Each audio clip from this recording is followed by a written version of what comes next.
আমাদের একবার হলেও জানতে ইচ্ছে করে যে গোপাল ভাঁড়ের জীবনের শেষ পরিণতি কি হয়েছিল।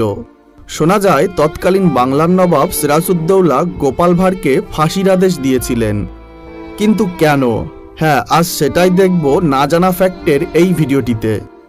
গোপাল ভাঁড় ছিলেন মধ্যযুগের অবিভক্ত বাংলার নদিয়া অঞ্চলের একজন প্রখ্যাত মনোরঞ্জনকারী। তার আসল নাম গোপালচন্দ্র প্রামাণিক। তিনি অষ্টাদশ শতাব্দীতে নদিয়া জেলার প্রখ্যাত রাজা কৃষ্ণচন্দ্রের রাজসভায় নিযুক্ত ছিলেন। রাজা তাকে তার সভাসদদের একজন হিসেবে অন্তর্ভুক্ত করেছিলেন তার রাজসভায়। কৃষ্ণচন্দ্রের রাজসভা ও জনগণের যাবতীয় বিনোদনের আস্ত একটা ভাণ্ডার ছিলেন বুদ্ধিমান গোপাল। কিন্তু এত প্রিয় মানুষ হয়েও বাংলাতে তার একসময় ঠাঁই হয়নি, বরং দেওয়া হয়েছিল ফাঁসির আদেশ।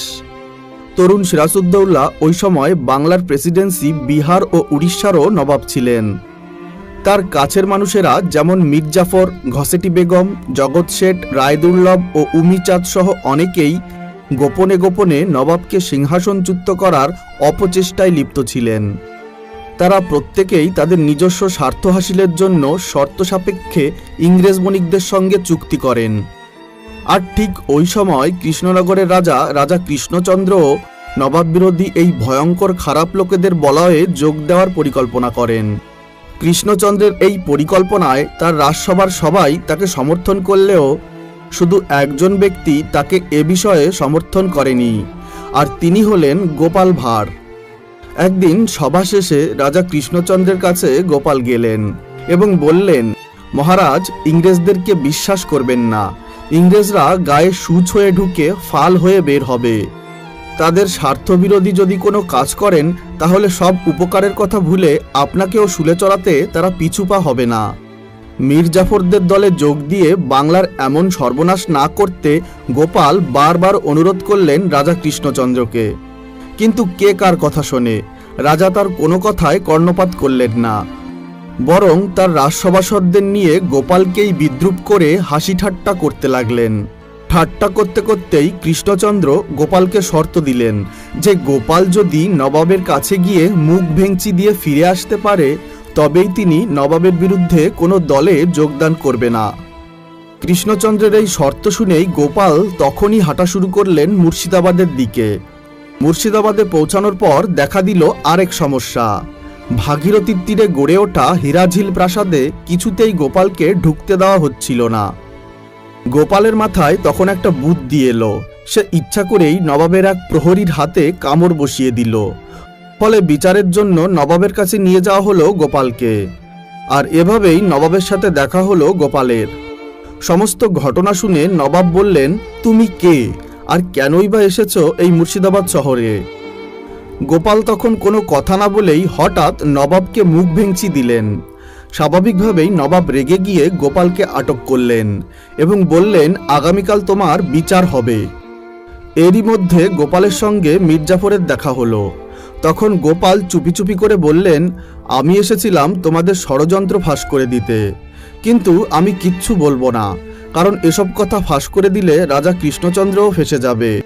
তখন নবাব তাকে সরিয়ে অন্যজনকে ক্ষমতায় বসাবে। আমি চাই না কৃষ্ণচন্দ্র তার ক্ষমতা হারিয়ে ফেলুক। যতই হোক তিনি যে আমার অন্নদাতা। অর্থাৎ গোপাল এখানে রাজা কৃষ্ণচন্দ্রকে সম্মান জানিয়ে তার কোনো ক্ষতি করতে চাননি, তাই সম্পূর্ণ ষড়যন্ত্রের ব্যাপারটা চেপে গিয়েছিলেন। অন্যদিকে মীর জাফর তার এমন কথাবার্তা শুনে রীতিমতো ঘাবড়ে গেলেন। সে মনে মনে ভাবলেন, গোপাল নিশ্চয়ই নবাবের কাছে তাদের ষড়যন্ত্রের ব্যাপারে সমস্ত কিছু ফাঁস করে দেবে। ফলে মীর জাফর ছলে বলে কলে কৌশলে নানা চক্রান্ত করে গোপালের ফাঁসির ব্যবস্থা করলেন। কিন্তু তাতে কি, গোপাল একেবারেই নির্বিকার। তার মাঝে কোনো পরিবর্তনই দেখা গেল না, কারণ ফাঁসির থেকে গোপাল কি করে বাঁচবে তার একটা প্ল্যান সে মনে মনে স্থির করে ফেলেছিল। ফাঁসির দিন সকালে নবাব যখন গোপালের মুখের দিকে তাকালেন, গোপাল তখন আবারও মুখ ভেঙচি দিলেন নবাবকে। এবার কিন্তু নবাব রীতিমতো ভাবনায় পড়ে গেলেন। নবাব ভাবলেন, এ তো মস্ত বড় পাগল একটা। ফলে তাকে ফাঁসি দেওয়া ঠিক হবে না এই ভেবে নবাব গোপালকে মুক্ত করে দিলেন। কৃষ্ণচন্দ্রের নির্দেশ ঠিকঠাক মতো পালন করে দেশপ্রেমিক গোপাল আবারও ফিরে এলেন কৃষ্ণনগরে। তিনি এসে মুর্শিদাবাদে ঘটে যাওয়া সমস্ত ঘটনা রাজা কৃষ্ণচন্দ্রকে এক এক করে বললেন। কিন্তু তা সত্ত্বেও যখন তিনি জানতে পারলেন যে রাজা কৃষ্ণচন্দ্র তার সিদ্ধান্তে এখনো অটল, অর্থাৎ গোপালকে দেওয়া কথা তিনি রাখলেন না, তখন অভিমানী গোপাল ঠিক করলেন যে রাজসভায় আর কোনোদিনই যাবেন না, এমনকি রাজ্যেই আর থাকবেন না। অত্যন্ত ব্যথিত মনে কাউকে কিছু না বলেই রাতের অন্ধকারেই পরিবার নিয়ে রাজ্য ত্যাগ করেছিলেন গোপাল ভাঁড়। এরপর থেকে সদা হাস্যময় গোপাল ভাঁড়কে আর কোনোদিনই দেখা যায়নি। দেখুন বন্ধুরা, রাজা কৃষ্ণচন্দ্রের রাজসভায় গোপাল ভাঁড় নামে যে কেউ একজন ছিলেন এ বিষয়ে কোনো সন্দেহ নেই। তবে তার জীবনের শেষ পরিণতি নিয়ে অনেক মতবাদ ও গল্প আছে। তার মধ্যে সবচেয়ে বহুল প্রচলিত যেই ঘটনাটি লোকমুখে মুখে ঘুরে বেড়ায় সেটাই আজ আমি আপনাদের সামনে তুলে ধরলাম। তো বন্ধুরা, আশা করি ভিডিওটি আপনাদের ভালো লেগেছে। আজকের ভিডিওটি এই পর্যন্তই। পরবর্তী নতুন একটি এপিসোডে আবারও দেখা হবে। ততক্ষণের জন্য ভালো থাকবেন, সুস্থ থাকবেন।